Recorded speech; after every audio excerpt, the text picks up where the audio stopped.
Seborrhoeic melanosis అనే condition తోటి మీరు బాధపడుతున్నారని అంటే ఎటువంటి ట్రీట్మెంట్ ఆప్షన్స్ ఉంటాయి? అసలు సెబోరిక్ మెలనోసిస్ అంటే ఏంటి?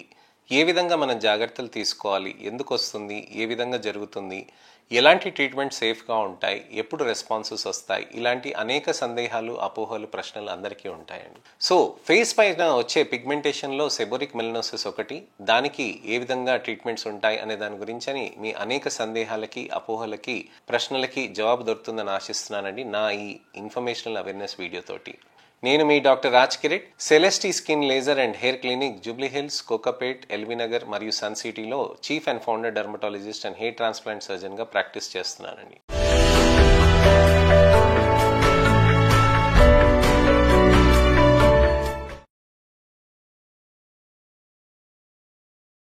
చాలామందికి ఫేస్ పైన నలుపు అనేటిది విపరీతంగా మారుతూ ఉంటుందండి. ఫేస్ పైన అంటే ముక్కు పైన ఈ భాగంలో, అలానే నుదుట పైన ఈ భాగంలో, అలానే వచ్చేసి ఈ భాగంలో, ఇక్కడ మూతి పక్కన ఈ భాగంలో నలుపు వచ్చేస్తూ ఉంటుంది. దీన్నే ఈ కండిషన్నే సెబోరిక్ మెలనోసిస్ అని అంటామన్నమాట. సెబోరిక్ మెలనోసిస్ అనేది ఈ కండిషన్ అనేది కొద్దిగా మొండి రకంగా మారుతూ ఉంటుంది. ఇది డార్క్ బ్రౌన్ నుంచి బ్లాక్ కలర్లోకి ఎప్పుడైనా రావచ్చండి. కొంతమంది ఎప్పుడు వచ్చి చెప్తూ ఉంటారు, సార్ నేను ఇంతకుముందు అద్దాలు వాడేవాడిని, ఆ అద్దాలు వాడటంతో ఇక్కడ నాకు నలుపు వచ్చింది అని అంటారు. అది అద్దాలు వాడటంతో కాదండి, అది అక్కడ ఆ భాగంలో నలుపు అనేది సెబోరిక్ ఏరియాలో వచ్చింది కాబట్టి దాన్ని సెబోరిక్ మెలనోసిస్ అని అంటారు. నుదుట పైన ఈ భాగంలో కూడా ఉంటుందండి, అలానే కంటి కింద భాగంలో కూడా ఉంటుంది, అలానే ముక్కు పక్కన ఈ భాగంలో కూడా ఉంటుందన్నమాట. ఈ సెబోరిక్ మెలనోసిస్ అనే కండిషన్ మనకి జెనెటిక్ రూపంలో రాదండి, అలానే అంటువ్యాధి కాదండి. అది ఉండటంతో మనకి జీవితంలో ఎప్పుడైనా ప్రాబ్లం వస్తుందనంటే ఎటువంటిది కాదండి. కాకపోతే ఇది కాస్మెటిక్ ఇష్యూ.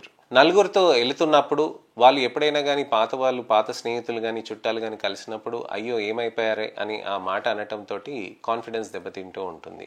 ఆ నలుపు అనేది కాన్ఫిడెన్స్ దెబ్బతీయడానికి ఉంటుంది కాబట్టి కాస్మెటికల్గా ఉంటుంది కాబట్టి దానికి ట్రీట్మెంట్స్ అనేటివి మనం చేసుకోవాల్సిన అవసరం ఉంటుంది అనమాట. సో కాస్మెటికల్గా మనకి ఉన్న నలుపుని ఎలా ట్రీట్ చేస్తాం, మనకి ఏ విధంగా దీనికి ఎటువంటి ట్రీట్మెంట్ ఆప్షన్స్ ఉంటాయి అనే దాని గురించి అని మనం తెలుసుకోవాలన్నమాట. ఫస్ట్ మనకి సన్ స్క్రీన్ అనేది పెట్టుకోవాల్సిన అవసరం ఉంటుంది. అంటే సన్లైట్కి వెళ్ళినప్పుడు అది అక్కడ ఎక్కువ నలుపు కాకుండా ఉండటానికని సన్ స్క్రీన్స్ బాగా హెల్ప్ చేస్తాయి. ఫిజికల్ సన్ స్క్రీన్స్ ఉంటాయండి, 30 SPF సన్ స్క్రీన్స్ ఉంటాయండి, 50 SPF సన్ స్క్రీన్స్ ఉంటాయి, అలానే మినరల్ సన్ స్క్రీన్స్ ఉంటాయి, అలానే ఇతరత్రవి కూడా బాగా చాలా మంచి జెల్ బేస్డ్ సన్ స్క్రీన్స్ అని వస్తాయి కొత్తగా. ఇలాంటివి అనేక రకమైన సన్ స్క్రీన్స్ అవైలబుల్గా ఉంటాయి. మీకు సింప్లిఫైడ్గా చెప్తానండి, నాకు ఇష్టమైంది నానో ఎన్క్యాప్సులేటెడ్ సన్ స్క్రీన్స్. ఎందుకనంటే నా పేషెంట్స్ చాలామంది వచ్చి చర్మం మీద చాలా చక్కగా ఇమిడిపోతుందని చెప్తూ ఉంటారండి. ఇలాంటి నానో ఎన్క్యాప్సులేటెడ్ సన్ స్క్రీన్స్ అనేటివి మనకి మంచిగా చర్మం పైన నప్పుతూ ఉంటుందండి. నానో ఎన్క్యాప్సులేటెడ్ సన్ స్క్రీన్సే కాకుండా మనకి దానిపైన కాంపాక్ట్ సన్ స్క్రీన్స్ అనేది పెట్టుకోవాల్సిన అవసరం ఉంటుంది. ఆయిలీ స్కిన్ ఉంటే ఏది వాడాలి, డ్రై స్కిన్ ఉంటే ఏది వాడాలి అనేది చాలా మంది అడుగుతూ ఉంటారు. నేను సింపుల్గా చెప్తానండి, మీకు డ్రై స్కిన్స్ ఉంటే 50 SPF వాడొచ్చండి, ఆయిలీ స్కిన్స్ ఉంటే 30 SPF వాడొచ్చు. మరి విపరీతంగా సన్ ఎక్స్పోజర్ అవుతూ ఉందండి, నేను ఇప్పుడు బయట ట్రిప్కి వెళ్తున్నాను, అలాంటప్పుడు ఎలాంటి జాగ్రత్తలు తీసుకోవాలి? సన్ స్క్రీన్ 50 SPF తీసుకోవాలా, 70 SPF తీసుకోవాలా, 110 SPF దొరుకుతుంది నా ప్రదేశంలో అంటే యూరోపియన్ కంట్రీస్లో, US కంట్రీస్లో, వెస్టర్న్ కంట్రీస్లో అలా దొరుకుతూ ఉంటాయి అన్నమాట. అలా చాలామంది అడుగుతూ ఉంటారు. నేను సింపుల్గా చెప్తానండి, మీరు 30 SPF కానివ్వండి, 50 SPF కానివ్వండి, 70 కానివ్వండి, 100 అయినా కానివ్వండి, ఎలాంటిదైనా కానీ మీరు ప్రతి 3 గంటలకి 2 గంటలకి మీరు సన్ స్క్రీన్ అనేది పెడుతూ ఉంటే మీకు చర్మంలో అనేది మీకు అక్కడ నలుపు అనేది ఎక్కువ కాకుండా ఉంటుందండి. ట్యానింగ్ కూడా ఎక్కువ కాకుండా ఉంటుంది. సెబోరిక్ మెలనోసిస్ అనేది కూడా ఎక్కువ కాకుండా ఉంటుందన్నమాట. సెబోరిక్ మెలనోసిస్ అనేది చర్మంలో మనకి నలుపు అనేది ప్రతి లేయర్లో ఉంటుందన్నమాట. ఎపిడర్మిస్ అని అంటాం కదండి, ఎపిడర్మిస్లో ఉన్న లేయర్స్ అలానే డర్మిస్లో ఉన్న కొంత భాగంలో కూడా ఉంటుందన్నమాట.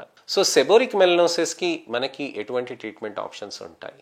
మంచి లేజర్స్ కాంబినేషన్స్ ఉంటాయండి మా దగ్గర. బ్లూ లేజర్ అలానే ఎర్బియం గ్లాస్ లేజర్ కాంబినేషన్స్ తోటి మేము చేస్తామండి. ఈ కాంబినేషన్స్తో పాటు IV గ్లూటథైన్ ఇన్ఫ్యూజన్స్ కూడా ఉంటాయి, స్కిన్ బూస్టర్ థెరపీస్ కూడా ఉంటాయి, అలానే మంచి స్పెషల్ పీల్స్ తోటి కూడా మనం థెరపీస్ చేయటంతో కూడా చర్మంలో ఉన్న డెడ్ లేయర్స్, ఆ నలుపున్న లేయర్స్ని కూడా తీసేయటానికని ఆస్కారం ఉంటుందన్నమాట.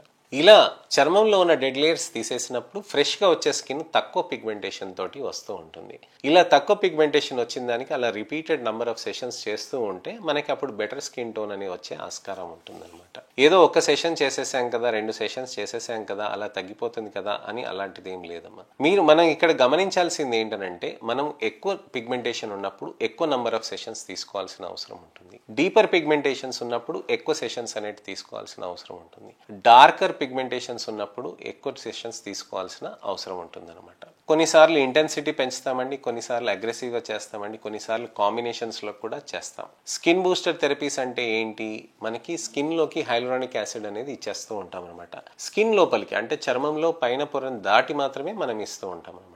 ఆ దాటి ఇవ్వటంతో ఏమవుతుందంటే చర్మంలో మనకు అక్కడ పొరలో మనకు అక్కడ ఏదైతే కొల్లాజన్ ఏదైతే ఉంటుందో అక్కడ స్టిమ్యులేట్ అయ్యి కొత్త కొల్లాజన్ వచ్చి స్కిన్లో ఫ్రెషన్ అప్గా మీకు బెటర్ రిజల్ట్స్ అనేటివి ఉంటాయి. స్కిన్ క్వాలిటీ అనేది బెటర్ అయ్యి మీకు లేజర్కి మంచి రెస్పాన్సెస్ కూడా పెరుగుతూ ఉంటాయి. ఈ స్కిన్ బూస్టర్స్ తీసుకోవటంతో కూడా చర్మంలో క్వాలిటీ పెరిగి పిగ్మెంటేషన్ అనేది తగ్గడానికి ఆస్కారం ఉంటుందండి. అలానే స్కిన్ బూస్టర్స్తో పాటు మనకి ఇతరత్ర లేజర్స్ అనేటివి కూడా ఉంటాయి.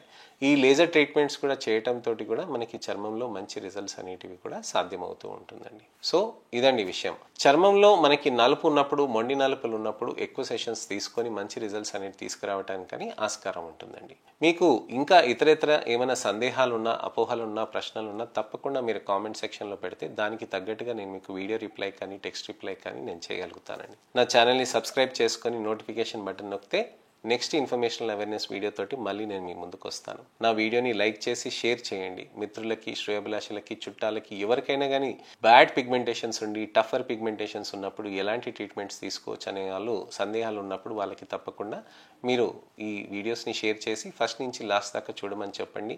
నా ఈ అవేర్నెస్ క్యాంపెయిన్లో మీరు కూడా పాలు పంచుకుంటారని ఆశిస్తున్నానండి. నేను మీ doctor Raj Kireet, Celestee skin laser and hair clinic, Jubilee Hills, Kokapet, LB Nagar మరియు సన్ సిటీలో chief and founder dermatologist and hair transplant సర్జన్గా ప్రాక్టీస్ చేస్తున్నానండి. నమస్తే.